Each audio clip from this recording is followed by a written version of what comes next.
Hello and welcome to the latest episode of the Online Warriors podcast. I am here, Illeagle 86, as always, with my good friends, Techtic and Nerdbomber. Can I get a hoo-ha? Hoo-ha. Hoo-ha as always. Happy St. Patrick's Day. Although I think it'll be past by the time the episode comes out, but who cares? Saying it anyway. That is correct. I've always had a very weird relationship with St. Patrick's Day.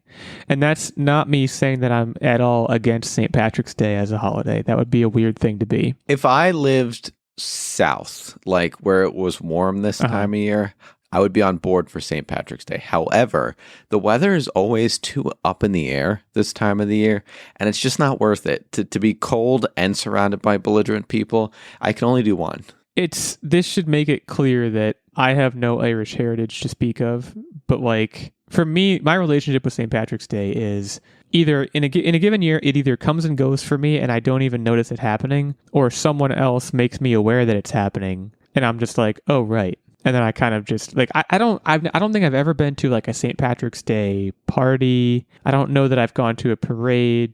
I just kind of it just kind of sails by, and this year is no exception. Let me tell you this something. is currently the most mental bandwidth I've ever given to St. Patrick's Day. There is zero heritage to link me to this holiday, but I get up for Cinco de Mayo. That is a party tacos that I address. Well, no, just like the music, the festivities, the food, it's all part of it. Cinco de Mayo is the, and like I said, the time of the year. You're now in May. It's a party. It's warm. I can deal with belligerent people. Yeah, March comes in like a lion and it goes out like a lamb. And, March 17th is theoretically the exact transition point from lion to lamb. So weather-wise, things, depending on your neck of the woods, can still be a little raw. So you're saying that plays a role. Cinco de Mayo has tacos. St. Patrick's Day has a lot of beer. Corned beef and cabbage. And I'm not Irish. But that's like sit at home with your Corned beef and family cabbage and eat it. Like Exactly. And we did do that, but like that was the extent of our St. Patty's Day. It was corned beef and cabbage. Oh, you had corned beef and cabbage. Yeah, we do that every year. But also I raise you the shamrock shake. I put your shamrock shake down. I unraise it. Yeah. It's not good. I put your shamrock shake in the garbage. I shouldn't say. I think I've taken like one sip of a shamrock shake once, and I was just like, it's not for me. The ratios aren't There's there. a chance I would try it now. What is it even flavored like? Is it mint? It's minty. What am I flavoring? But it's minty milk. Like it's not. Yeah. It needs to have a more chocolate flavor. They just went all in on the green. Well, do you guys ever, like back in the 90s, there was minty milk. It was like a green milk. That's what it tastes like. I'm aware That's of what it tastes like. I'm a big Thin Mints guy, which is it's Girl Scout cookie season. Shout out to the Girl Scouts. I've been just injecting Thin Mints directly into my veins for the past like 2 weeks. Caramel Delights and Samoas. Those. I know they're the same thing, different manufacturers for Girl Scout, but like. So, I don't want to. I grew up a Thin Mints. I don't want to fight you on this podcast. No. I grew up a Thin Mints guy, and I would agree with you, but I have since pivoted to a peanut butter patty. There's one Girl Scout cookie. Like these cookies that you're naming, I'm sure they are Girl Scout cookies. I have no awareness of them. I don't need awareness of them. I order from a coworker. I ordered 5 boxes of Thin Mints. And he said, do you want anything else? I said, what else is there? There's nothing else. That's it. I do regret not getting 1 box of Thin Mints this year because Thin Mints crushed up in ice cream, like just vanilla ice cream, phenomenal. But never done that. I will say I've overdid it on the cookie. I put them in the fridge. My wife was like, you got to put them in the fridge. I've never done that. They are better in the fridge. See, I have an issue with people do that with like chocolate and all kinds of stuff. And I'm always like, can we not? But we don't put your in this chocolate particular in the instance, we can. I do not put chocolate in the fridge. That's a psycho behavior. Psycho behavior. My brother does it. He lives by it. He'll put Kit Kats in the fridge. I like a fridge cat. It's good, but like I don't need it to be in the fridge. So why am I putting it in there? The fridge is for foods that require refrigeration. It requires or drinks to be cold at its tip-top level. Tip-top. I just don't know if I agree with that. That's chime off in the comments. Yeah, around Blue Sky at illeagle86.bsky.social. We have at nerdbomber.bsky.social, at techtic.bsky.social, and our main show account at onlinewarriors.bsky.social. Do you put your chocolate in the fridge? Is there a Girl Scout cookie that is not a Thin Mint? If so, how bad is it? Because I have to assume it's worse. and that is me picking a fight with Nerdbomber. I don't know if she's going to take the bait, but man, Thin Mints, they might be the perfect, I think let me just say this, and this is going to ruffle some feathers, but it's who I am, damn it. I think a Thin Mint's better than an Oreo. Is that a wrong take? I agree with that statement. That is a hot take. That's bad. That's a bad take. Let me tell you what the issue Oreo with Thin Mints is America's cookie, and I may be embarrassed, but that's a good take. So you hate the Girl Scouts? No, you hate the Girl Scouts? Time out. That's a good take. I do agree that Thin Mints are better than Oreos. Where my problem with Thin Mints is the amount in the sleeve. I would take a cheaper package if they put less in it. The fact that it's like 200 per box as opposed to like the other Girl Scout cookies. You're saying that's wrong? I get it's too much when I do it, and I can't go through summer them child. I get tired of the flavor. Do you understand how? So for those who don't know what I look like, which is probably a lot of people listening to the podcast, so obese. I weigh probably 160 pounds soaking wet at this point as we share breath. I could eat a sleeve of Thin Mints and not even notice. Like, you could just feed me Thin Mints. You could feed me a whole box of Thin Mints, and I'd be like, keep going. There's no volume problem with the amount of cookies in a Thin Mint box. I could eat a whole sleeve, and it's not good for me. But they're so refreshing and light and just downright delicious that, and I can't do that with Oreos. I cannot eat a sleeve of Oreos, or I'll feel like I need to call my wife and tell her I love her. Like that, it's a different thing. I love an Oreo. But now, any other Girl Scout cookie is dabbling in flavors that I don't like. That's to be clear, that's what my problem is. You mentioned Caramel Delights. I know are Samoa's the coconut ones, because I know those are really popular. Yeah. See, I don't get down with that. I don't get down with coconut. I don't dance with coconut. You're missing out. I don't know, man. I think it's just important to have a diverse portfolio of palettes. Some might just call it a diverse palette. Well, see, but here is the crux of the issue: is that Girl Scout cookie season comes but once a year. You got a limited window. So, like, yeah, I think I don't want to waste my purchasing time and power. But you fucked up in not diversifying. I think as far as like funding the Girl Scouts, you don't care about them. You could have gotten Adventure. I do. I care deeply. I've heard about the Adventurefuls. Are those the new ones? They are. I wish so. It's like a brownie cookie with a dollop of peanut butter in the center. Caramel. Is it caramel? I thought it was peanut butter. Soft caramel. I'm like pretty sure it's peanut butter. It's caramel. But I only wish that the brownie cookie was soft. Like that, and that's another point about Thin Mints that I feel inclined to make, is that there are very few cookies on this earth that I want to be crispy. It's like Oreo and Thin Mint. That's it. Otherwise, any other cookie I have, I'm like, I wish this wasn't crispy. But the Samoas are soft, so they know how to do it. Yeah, they're being selective about their. But that's my point, is that you have a short window every year. I want to maximize my enjoyment of Girl Scout cookie season, so I never want to go off the reservation at this point, because I know I could just get a bunch of Thin Mints, and in terms of my joy per dollar spent, that's the max. It has to be the max. I reject any other conclusion. So support your local Girl Scout troop. Buy a bunch of cookies. I think you should buy Thin Mints, but I mean, Nerdbomber mentioned Adventurefuls. You got Samoa's.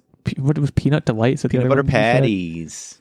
Peanut butter patties. Something. Well, they're also called tagalongs. Yeah, that's the other thing. And I know there are two different kinds of Thin Mints that are like, there's like geographical. There's like certain distributors for certain cookies, I believe, is what the thing is. I'm not going to tell you guys where I am in the world. But I love the Thin Mint that I get. It isn't it's not regional even. So within like the region I live, there are multiple, like it's just dependent on the troop and what the troop has contracted with. So like there's some people who I know who are selling Caramel Delights and other people I know who are selling Samoas, and we all live in the same, like, I don't know, 25-mile radius. They all get their cookies from Pepe Sylvia. There's a chance that I've had both different varieties of Thin Mint. And I don't even remember, because I've never met a Thin Mint I didn't like. That's, and maybe they are different. Maybe they're drastically different. Again, with the year gap in between, I just don't really notice. Every time I get Thin Mints, I'm just extraordinarily happy with what I've received. So Thin Mints are great.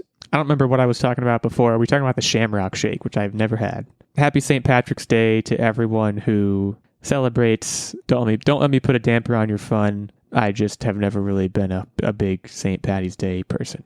So we're recording this on Sunday. You're getting it on Wednesday because I'm sure you're all showing up right away to start listening as soon as possible. We're talking movies today. We got a couple movie topics. We're going to talk Freakier Friday. We're going to take a trip down memory lane there. We're going to talk Starship Troopers, which again, trip down memory lane. And we got to talk about Ted Lasso because it has been confirmed that it is a coming back. I do want to start with Freaky Friday, or rather, I want to start with Freakier Friday. Basically, we got a trailer for a Freaky Friday sequel coming to theaters August 8th of this year, 22 years after the 2003 original. Well, I shouldn't say original. I think it's actually a remake. I could be wrong about that. But the Jamie Lee Curtis, Lindsay Lohan original in 2003. Both Jamie Lee Curtis and Lindsay Lohan are returning to this rendition, which it looks like features some grandkids. Jamie Lee Curtis now 66, Lohan now 38. And again, it looks like they have at least one granddaughter who body swaps with them, which, as you can imagine in the trailer, ramps the chaos right up.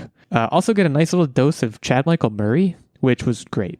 That's like one of my main points of takeaway points from this trailer. There's a couple things I want to highlight. That's one of them. The other thing that I should admit before we go further, I have not seen the original Freaky Friday. Wait, the one really? from 2003. Haven't seen it. What? I know the gist. They go to a Chinese restaurant. A bunch of stuff happens. They get body swapped. Like, I feel like that's the thing. This is one of those movies. I feel like I've already seen it. Yeah, but it's But I not about the haven't, actually. destination. It's about the journey. That's what Preach. That's what this movie is about. I hear you. I don't know that I would get anything out of going back and watching it now. Can you? I guess weigh in on that. In my now 32 I years mean, of you life. have the plot correct, but Yeah.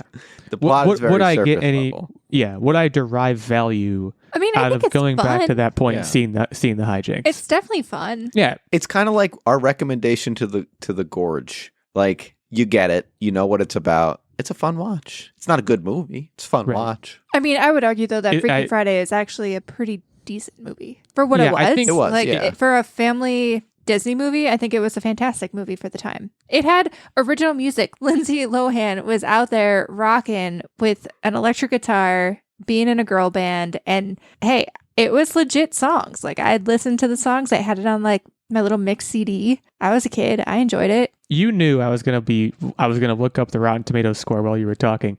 This is interesting, actually. I agree. My perspective, without having seen it, is that the movie is very well regarded. The original 2003, 88% critics tomato meter, 58% popcorn meter. For some reason, the average that Joe the plumber would go to see this movie and he hated it, which I think Joe's is very not a interesting. Lindsay Lohan fan. He's not a Lindsay Lohan fan. I don't. It sounds I like you wanna gotta also watch talk it about now, though. maybe. Like, it's on Disney Plus. It's not like you have to pay anything except for your time. Put it on when you're like exercising or something. I know you work out to movies. There you go. I do. You got me pegged. I do, and it's a tight 90, which is nice. I think we need to talk about the Lindsay Lohan of it all because we have talked about her in the past recently. I know we have. I don't remember exactly what the context was. I think it was that but Christmas Netflix movie. Yeah. Yes. That is what it was. I think we need to just take a moment and highlight her. I'm going to call it a return from the brink, right? Like, we've seen in many cases that child stardom is not for the faint of heart, and there are innumerable reasons for that, right? I don't think it's a secret or a surprise now listening for anyone to hear that, like, girl was messed up. She had all kinds of issues going on, and we don't know the depth of them, I am sure. It's really good to see this feels like a triumph for me, again, not having seen the original movie. It's a triumph for me mostly in that sense of, like, maybe this is wrong, but to me, this is her saying, hey, I'm all the way back. Like, and she's been back for a few years, but like, this is a coming out party in my mind for her, which I don't want to gloss over that. I think that's great. I mean, if you go back to the similar 2000s, stories, like, obviously Amanda Bynes has gone through hard times as well, but if you look back at like the hot teen comedy star from the 2000s, it was Lindsay Lohan and Amanda Bynes were really holding it down. Like, they were top tier. A little bit of Hilary Duff sprinkled in there. That's true. Can't that's put true.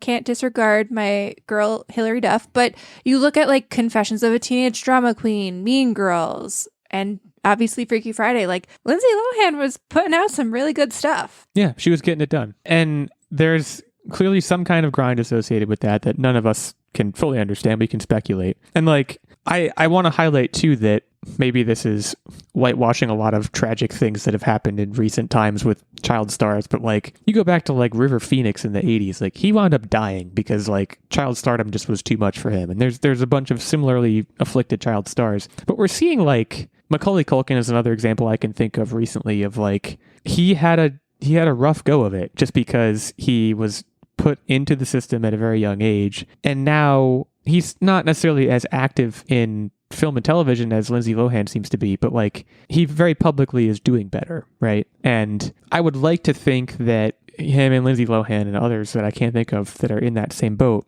they indicate to me that we're getting better at managing child stardom societally of like, hey, there's awareness of like, hey, if we don't treat this very carefully, we're going to mess these kids up for like forever. I would almost argue that we haven't learned a whole lot. Because I feel like now we're seeing there's a whole bunch of like documentaries about like the influencer kids. And even if they're not the influencer, like their parents are the influencers and what happens to them as a result of their parents' actions. Like I think it's all kind of coupled in the same thing. I think that's a different genre of child star. Is that so like the child star was established as a new thing that we didn't know how to deal with. Now we know how to deal with it. And then there's the streamer kid. We didn't know how to deal with it. Now, you know, the next generation is going to know how to deal with it. But so I it's mean, going to be even you look at the kids in Stranger Things and you listen to some of the stuff that Millie Bobby Brown is saying lately. Like, I still don't think that we figured it out. And I think it's something that's going to be really difficult to Wasn't figure like out. Drake interested in her though? Yeah, like, there's there, some like there's a whole swath of things. And even like Billie Eilish has talked about, I mean, Justin Bieber, there's so many people who have been thrust into the spotlight at a young age. And I think that's just hard to contend with. You see adults struggle with that. If you throw a kid into the limelight at 10 years or younger, like the fact that Lindsay Lohan is back, so to speak, and prolific again, I think speaks a huge testament to, you know, what she's able to her. Yeah, this is her second callback too, because like I think you said Mean Girls, right? Oh, was she in Mean Girls? I can't remember. I don't remember. No, I know the first Mean Girls, but like the reboot. She was the mom, right? I don't know. I don't think so. I don't know. I mean, I think that it's a good point that we're certainly not we're not out of the woods on child stardom being harrowing, right? And you listed a lot of great examples.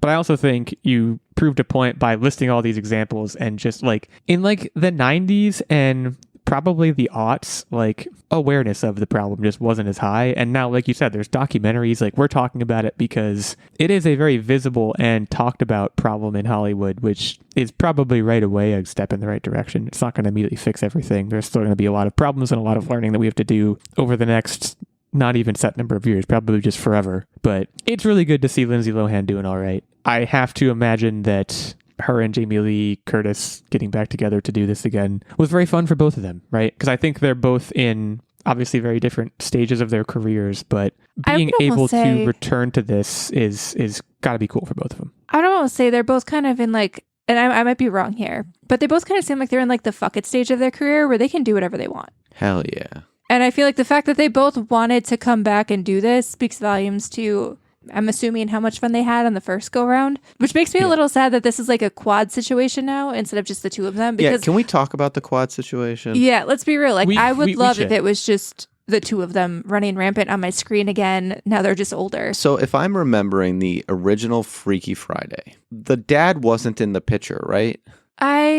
You asked. I don't remember. know, obviously. I don't remember. It's been a minute. Someone IMDb, but I don't think there's a dad. I think Lindsay was helping her mom to get back out there, was part of it, and like feel confident in herself and like put herself first, if I'm remembering correctly. Well, part of it was just that they didn't understand each other. So that's why they got body swapped. But that was how Lindsay helped her mom in that situation, was to put her mom's needs first as opposed to just being a caregiver. And in this one, there's a lot more significant others that are going to make for creepy situations. There has to be. And then the other thing is, with Chad Michael Murray, either A, he's the dad, or B, she's divorced and he's like a new love interest. Well, I mean, they like were high school back. sweethearts, right? So I mean, I can understand that. So either he's like coming back and she's divorced, and I want to know what the deal in that is. It feels like it would have to be divorced if someone was looking at him as like a random hunk. You know what I mean, in the trailer? Mm-hmm. Otherwise, it's creepy. Yeah, I mean, I will say that from, again, not having seen the movie, I did not realize until looking it up just now that he was in the first movie. Like you said, in the trailer, he's just in the trailer, he's presented as just, oh, hot guy. And I was like, yeah, he's a hot guy. No, it's so, a like, big I didn't deal really that think he's twice back. about Jake, it. It's a huge okay? big deal that he's back. Right.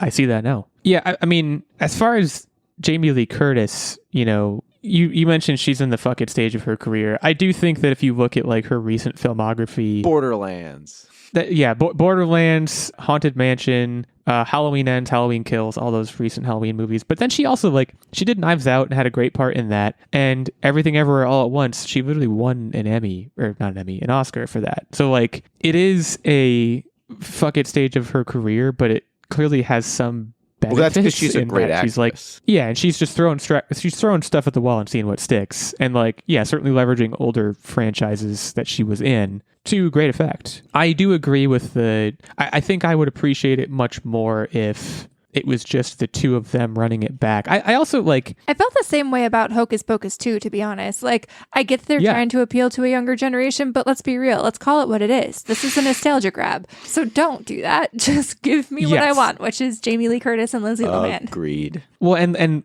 let me take it one step further, because I definitely agree. I also like... And I know the tone of the first movie, right, was they switch bodies, it's goofy. Right? There's goofy, like, oh my God, look at my wrinkles. Like, that's like the whole shtick, right? I would very much like to see a Freakier Friday that is like, hey, we switch bodies again. Let's go a little deeper with it. Like, it's still certainly going to make jokes. It's going to be hokey, but like, I don't know. I think there's more serious thematic content that can be mined with this premise that is going to be thrown away by the four-headed monster of just goofy slapstick, you know, I'm a young lady in an old woman's body. And it's going to be constant kind of plot jumping, which is going to make it hard to bond with any individual character. And also, just, I'm not going to lie to you, having to track who is who and whose body is with four people. I already did lose it. I lost it in the trailer. Crazy. Yeah, exactly. Like, I can't do that. I was like, one of them is somebody else and one of them is somebody else. That's all I need to know for the purposes of the trailer, at least. That's all I needed to know. It is a challenge in writing. It is a challenge in acting. You're challenging child actresses to, I don't know, convey Jamie Lee Curtis, which I think is insane too. Like Lindsay Lohan, yeah, I could go back in the 2000s and I have trust that Lindsay Lohan can pull that off because she played a twin against herself. So like, yeah, you knew she could do that. Yeah. But these randos who maybe they're in something else, but I don't know them, these randos to be the great Jamie Lee Curtis, get out of here. Get out of here. Well, yeah, and you know, maybe we're not giving those, to use your term, randos enough credit. They could be great, but for like, all I know. But I don't know. I don't want to put my faith in them. I just want to see Lindsay Lohan and Jamie Lee Curtis. Give me what I want. Yeah, I think you hit the nail on the head when you said that it's, and we've seen this before. Well, like, okay, this is a nostalgia grab. Let's call it what it is. Let's stop pretending that we're appealing to younger audiences. Like I shouldn't say pretending, because they are trying to appeal to younger audiences because they're an audience to be appealed to. But like, I would have to imagine if there's a target demographic, it should be the people who saw the first one and want to see more of that same thing, right? Like, otherwise, why would you get Jamie Lee Curtis and Lindsay Lohan to come back? Like, it's, I don't know. It feels like you're trying to do two things at the same time, and you're not going to do either one right. But again, you know, we've had this conversation about a bunch of movies before, Hocus Pocus 2 being one of them, but not the only one, I would imagine. I can't think of any other examples right now, but it's a common affliction with these runbacks. But again, this comes out August 8th of this year. So yeah, we'll see what happens. This is going to be, if I watch it at all, it would be on streaming for sure. This is not going to be a theater thing for myself, but I might see this at the drive-in. I don't want to speak for y'all. I'm really feeling like drive-in comedies. Like, we saw Joyride at the drive-in and the movie with Jennifer Lawrence that I can't remember what the name of it was, but that came out, No Hard Feelings. Yeah. Like, those are great drive-in movies. This was slapped there. Maybe we can get you to go with us next time. Yeah, it does have big time drive-in energy. I will give you that. So we'll see. Maybe it'll have a bunch of drive-in success. Let's stick with movies and let's talk about Starship Troopers, because I'm going to be honest. This is another movie that I have not seen, and if you guys have not seen it as well, this is going to be a short. This one through and through. So this is where the I'm doing my part comes from. Yeah. This is a huge gap for me because, like, I like science fiction. I in particular like science fiction movies. I think in particular Starship Troopers in the past, 8 years or so, 8 to 10 years, it's getting a lot of press and a lot of, like, revisiting as a cult classic because it is a for those that don't know, it's a science fiction movie that was misunderstood, deeply misunderstood when it was first released, so it didn't do well because it is based on a book that is a Robert A. Heinlein book, which is like, it's apparently a very fascist take on society, and Paul Verhoeven, the original director of Starship Troopers, took that and satirized it. Yeah, and it went full steam on the satire, so much so that it was kind of like Spaceballs, where it was just like this. Yeah, they're caricatures. Over the top pledge to a military force to squash bugs. Yeah. So you had that. Enter Neil Blomkamp, who Neil Blomkamp is known probably most widely for District 9, but he also wrote Chappie and directed Chappie and Elysium. He actually did the Gran Turismo movie last year, or 2 years ago, which I know we talked about on the show, and was originally attached to RoboCop and Alien reboots that were not realized. So this is interesting because I think that the immediate question is, what is the take going to be? Is it going to be a Starship Troopers reboot that takes the source material seriously, does not satirize it, and doesn't kind of lean into the overly fascist, nationalistic, imperialistic propaganda of the source material? And is it going to satirize that or not? I think is a very interesting question. Now, based on Neil Blomkamp's existing filmography, I would certainly think that it would be a satirization, but I don't know. I mean, what is your guys' exposure to Neil Blomkamp? Have you seen District 9? I have, yeah. So what I read was that it's going to lean more on the book. However, based on, like you said, his current, we'll call it filmography, it makes you feel like it's going to have a little bit of satire. And the challenge with that is, if it duplicates the existing satire of the original one, it'll either be a cherished remake by the diehard fans, or it'll be something that's trying too hard to be the original movie. So I think you're kind of damned if you do, damned if you don't, if you maintain the satire. Also, you're damned if you do, damned if you do, if you go with the book, because then they're going to say, oh, he bastardized this movie that we love, because not a lot of people know that it's a book. So, like, in my opinion, how I would approach this is pick any other book for inspiration and not. It feels like the cult following is going to be upset no matter what is done. I think that he has shown, because Elysium is also a pretty good movie. I have not seen Chappie, but like, I think he's a director that is capable of social messaging within a science fiction narrative, but he does so with at least a little bit more subtlety. Like, I would anticipate it's going to have anti-fascist, like, undertones, but they're going to be just that. They're going to be undertones. They're not going to be like Paul Verhoeven, like, you know, cartoony, I'm doing my part bits, you know, like, will that play? I really don't know. And people like the campiness of it. Yeah, but would it play? Would that level of campiness play today? No, I think is also not an interesting question. And I guess that's a good point. So I guess the right answer is it's going to be a toned down version. Yeah. And I wonder, like I said, I wonder if that'll be successful. And I also wonder, you know, why is Blomkamp doing this? Is he doing it because he likes and appreciates the book for whatever reason? Does he like and appreciate the original movie? Is it a little bit of both? Like, I can't ask him that, obviously. Right. Or does he really like it? I have no idea. So there's no release date for this yet. This is a ways off, but Neil Blomkamp is attached to direct, so this should be coming along in due time. I guess it is worth saying that, again, Blomkamp was attached to a RoboCop franchise and an Alien franchise, and both of the projects were not realized, so it's possible this one will also get scuttled at some point too, but that would give him really bad luck at minimum, so hoping for the best for him. We'll take a short break now before coming back to talk a little bit about Ted Lasso. Before we do that, though, I would be remiss, as always, as I am often remiss. Actually, I guess I'm not often remiss. You're never because remiss. I always avoid remission, so to speak. I need to make mention of our fantastic Patreon producers, Mr. Stephen Keller, Mr. Lloyd Weldy. Both of them support us at the highest of our 3 levels of Patreon support, which is the night level. As a result, they get this producer shout out every episode. They, of course, get access to the monthly secret segment and the monthly vlog, or as Techtic calls it, the video vlog. And, of course, they get the occasional guest spot on the show as well. So, again, that's the highest of our 3 levels of support on Patreon. That is the night level. We also have a Squire level, which gets you access to the monthly secret segment and vlog, and a page level, which gets you access to the monthly secret segment. So you can head over to patreon.com/onlinewarriorspodcast to get all the details on any and all of those levels of support. Thanks again to our fellows over on Patreon, again, Stephen and Void. You can head over there, chat with them, chat with us, and consider giving back to the show. We'll take a short break now before coming back to talk through Ted Lasso. See you in a minute. Welcome aboard Too Vague Airlines. We're cruising here at 40,000 feet. That might be too many feet, but what do I know? I'm not really an airplane. I'm a podcaster. Actually, I'm a co-podcaster. I'm the co-host of several episodes of the Too Vague podcast. If you haven't heard it, you're missing out. Check out the Too Vague podcast. Any place podcasts do whatever they do.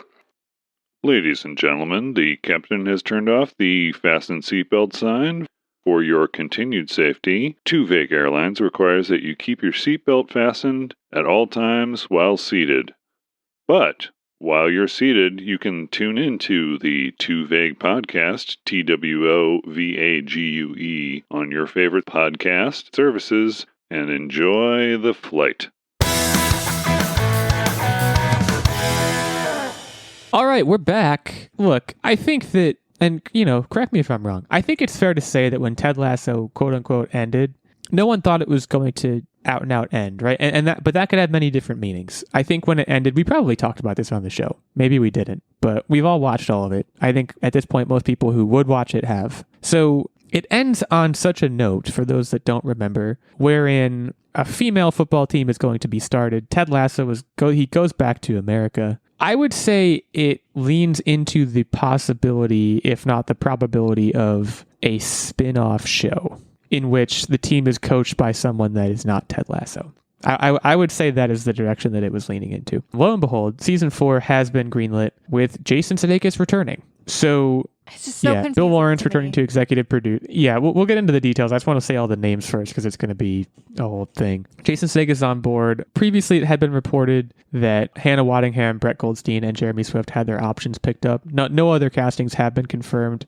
I would imagine Bill Lawrence is returning. I actually don't know that it says that specifically here. Brett Goldstein is attached to write and executive produce. So, I imagine what's going to happen here is that a lot of the same people are going to come back. But I do want to talk about this because I agree that not only is it confusing, but I think it's a symptom of society's endemic refusal to let anything end. Is that like, maybe that's overstating it a little bit, but maybe I don't. There's like a way to coming back. do this where it doesn't so he left because the being away from his family was really eating away at him, right? And it can be done in a way where it doesn't spit in the face of all that, i.e. he can be a virtual mentor for the people coming on the team to take over the team or whatever, as long as he remains not a chance in the States. So, or he brings his son back with him. I can't see them he did doing that. that. Yeah, like he brought his son back for a time, I believe, in the last season, and guess what? It didn't work.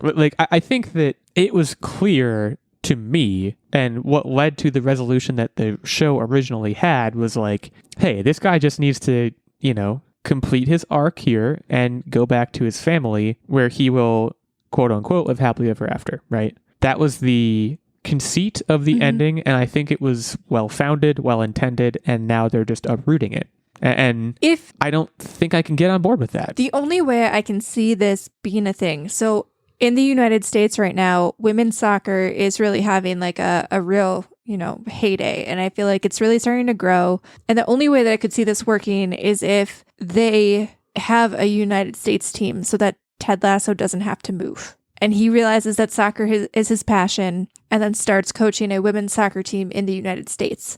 And it almost leaves AFC Richmond behind to maybe do their own thing or have a spinoff. Yeah, and that's another interesting question that I think we do need to, I think there was a spin. This could be a head fake in that way, right? Where there was almost certainly a spinoff in the works for the AFC Richmond women's team. And is this a head fake in the way that you described, which is Ted Lasso is also going to have a women's team, but it's going to be in America or it's going to be a different team or whatever. And then can you have crossover events where the two shows blend together in certain episodes? There's a lot of possibility here. And to be clear, in case it wasn't clear, like, I love the idea of transitioning to a women's team. Like, I think that's great. I think that I would have liked to see the female characters in the original show a little bit more highlighted than they were. You know, I think it was generally well balanced, but I think broadly speaking, the female characters had more dimension. So I thought that direction that the original ending kind of set the show or the franchise in was really good. And I'm just, again, worried about this kind of uprooting that. Like, And I think the that's worst what- that could happen here I can is that, almost like, see, the like- Diamond Dogs comes back. Like, I would hate that, yeah. you know? I don't want that. Yeah. I feel like they either are going to have an A plot and a B plot, and it's going to be split between AFC Richmond's women's team and then whatever Ted Lasso has going on in the United States, or it will be a spinoff. Because I don't think you're not going to take that ending and you have Keely and why can't I remember what's her name? Boss bitch. Rebecca? Yes, thank you. You have Keely and Rebecca who are, like you said, I thought they were pretty well developed, didn't get enough screen time, but very well developed. Yeah. Like, you can't Yes. toss that down the drain, you know? I don't know. Agree. I like that we I all mean, agree this- that the Diamond Dogs need to end Yeah, because it was getting no. cringy. It's just, Well, even it they just needs to- showed what was going to happen with Coach Beard and Nate. Like, they kind of did that, like, glimpse into the future. So they can't Right. retcon that. It'd be really messy if they did. I don't think the Diamond Dogs was getting cringy. I just think that, again, you made a very considerable and concerted choice to set the show in a different direction. You gave all characters arc closures, and now to rip them all apart, like you said, it would be a huge undertaking to do that. And, you know, it is worth noting, it says renewed for season 4. So, like, what you can take from that is that, again, I think a spinoff could exist on its own separately from this, but this is season 4. So, like, Ted Lasso in particular, his character arc, the presumption is that it will be revived and continued in some way. I just think that, as we've discussed already at length, like, it presents a huge narrative challenge for this show and for the writers. I would think and hope that the reason for doing this is that they have a really good idea about that, but more than likely it's just money, because that's, you know, kind of what we get up to these days. So no date on this at all. Probably a ways off. In particular with streaming now, like, TV shows take a really long time to turn around. So we're probably not going to hear about this for quite a while, but I think I think there's a cause for concern. I'm gonna phrase it as that. I'm concerned. I don't want this show to tarnish its legacy, or what legacy it had to begin with. So I guess we'll see about that. That brings us to What Are You Up To Wednesday. This is the part of the show where we talk about what we've been up to, and it's the part of the show where this is the last part of the show. So I will turn it over to Techtic to kick us off. All right, so the biggest update I got is I had purchased Split Fiction and literally we have a shared calendar. I put our plans for the weekend to play Split Fiction every day. This game is so good. And I don't think I'm alone in clamoring this. This is I heard it's incredible. The new bar for what co-op needs to be. The new bar for what games need to be, I might mean, say. I don't know. The storytelling is fantastic. The jumping between different game types, gameplay even, is just, holy cow. They had to have a huge team working on this just because it's like... I don't think they did, which I think makes it even more impressive. It's so impressive. Just every time you jump to a new world, it's new abilities, it's new art, it's new costume. Like, it is amazing. And I don't want to spoil things, but it is good. Hold on. So I did some quick Googling, by the way. They have 80 employees. That's nuts. That is an impressively small crew to be able to, like, this is peak. So I can't gush enough. Let me ask this. I have two questions that are, I think, somewhat related. So Hazelight, of course, did A Way Out. They did It Takes Two, and they've done this. I'm sure I'm missing other projects, but those are like the big 3 couch co-op things they've done. There was another one, but I can't remember what the name of it was. Was it Brothers? In any case, is this the new Apex Mountain for this company? I think it's is this the best one? I think this is better than It Takes Two. And I think they built on each other every time they released one. So it's been A Way Out, is the lowest, then It Takes Two, then that's... Okay. Follow up, and I'm asking for a friend here. Would you say at the state, whatever stage you're at in the game right now, would you say that it is more challenging, less challenging, or the same challenging as It Takes Two? Again, asking for a friend. The friend is my wife. So I think it's on the same challenging level. Nothing is really, there were some frustrating levels in It Takes Two, and I don't think we've achieved that level of frustration. There are definitely a couple things that come down to shared timing where it's been, it's definitely like we've had to go at it a couple times. I think the thing that they've done really well is that when you die, you're not always set back. Like if your partner keeps moving ahead, then you just respawn where your partner is. So you don't feel like you're punished for dying. And really the only time the game kind of resets to a checkpoint is if you both die at the same time. So I think in that way, it's become more forgiving. I feel like in It Takes Two, I remember getting kicked back and having to watch cutscenes multiple times. And I don't think we've ever had to watch a cutscene multiple times in this game. And I don't know if that's just because we're really good at dying at different times, but I've died a ton and I've never felt frustrated by it. Yeah, I'm sure it's Haze, because like that is I've seen so many like TikToks or like YouTube shorts or whatever platform you're on of like It Takes Two is obviously a very popular like husband and wife play a co-op game, and like how many meme videos have you seen about like a husband watching his wife try and do some platforming section and failing at it? Like I would think that Hazelight is probably thinking constantly, this is their genre, right? They basically own this genre at this point. And I would think they're constantly thinking about ways to make it less cumbersome, less painful, whatever negative term you want to. Yeah, they've improved that. Now, is it as platformy? That was kind of my other sub question. Like, is it the same sort of? Because I remember It Takes Two being very platformy. That's like the whole thing. Yeah, it is still very much a platformer. It switches between 3D platformer, 2D platformer. At a certain point in time, I think it even goes into like overhead twin stick shooter realm. But yeah, it is still very much a platformer. All good answers. There's no wrong answers here. I'm curious, but that's great to hear.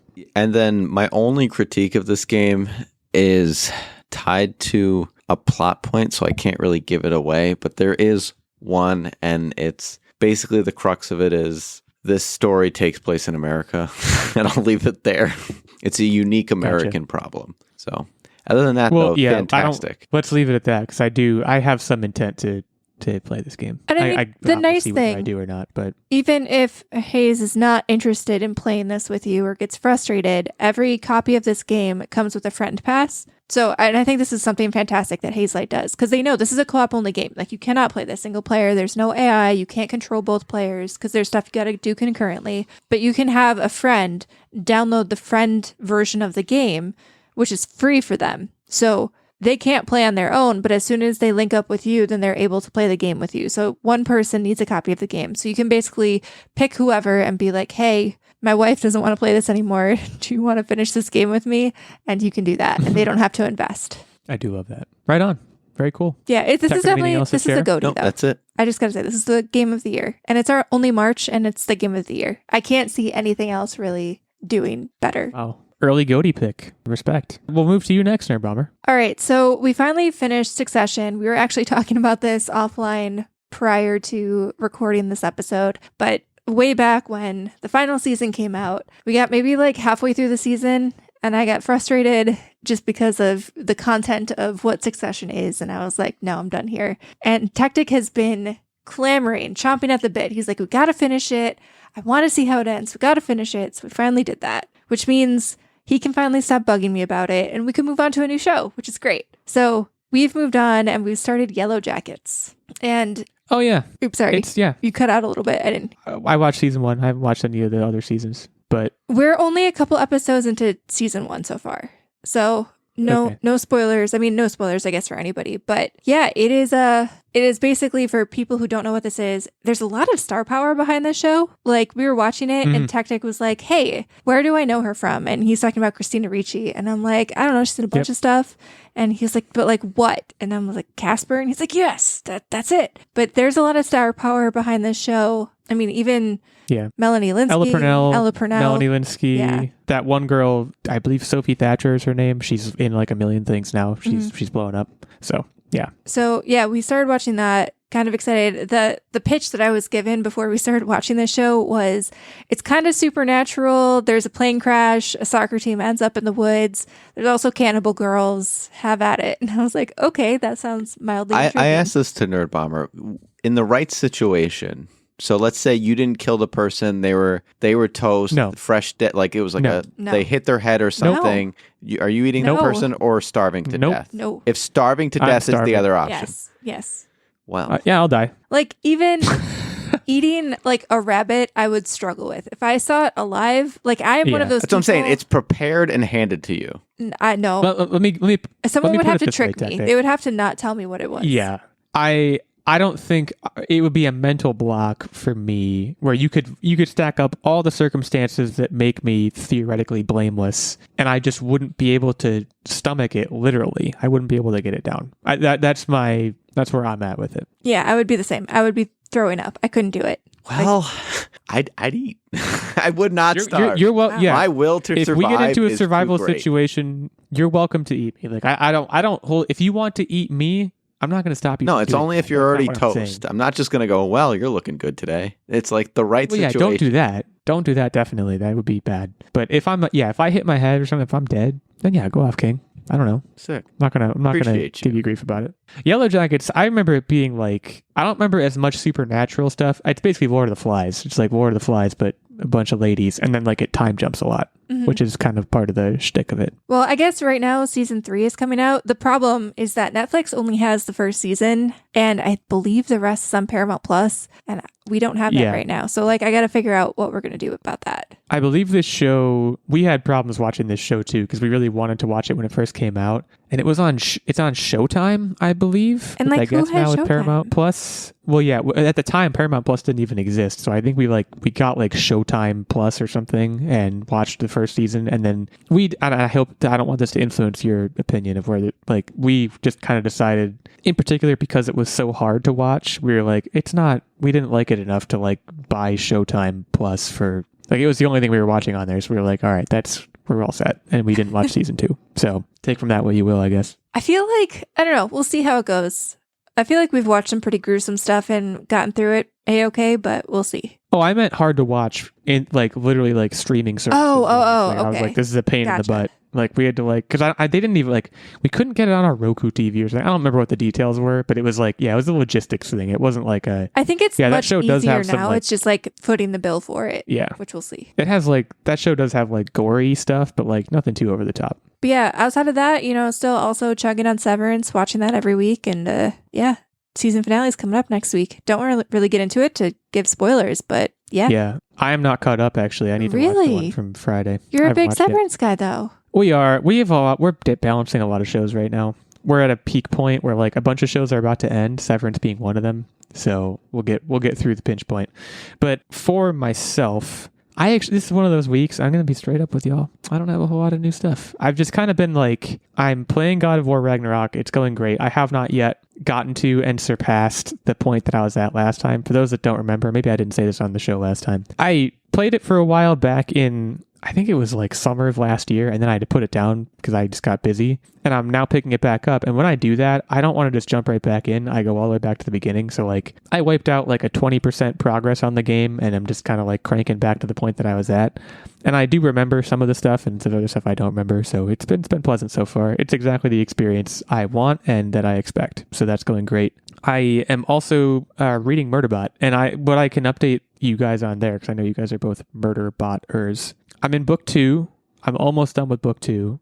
They're great reads. The unique characteristic that I want to highlight in particular, first of all, the books are very short, which I think we've discussed that on the show before. But the other thing that's kind of, I haven't actually decided if it's nice, it's just very interesting, is that with the main character being obviously a Murderbot, a construct, he can often be in conversations or interactions with one or more people, and they can be reasonably complex interactions. And reading about them becomes even more complex in the sense that he, as a robot, is always multitasking. So when he's having a conversation with someone, he's also checking security feeds or news feeds for certain information.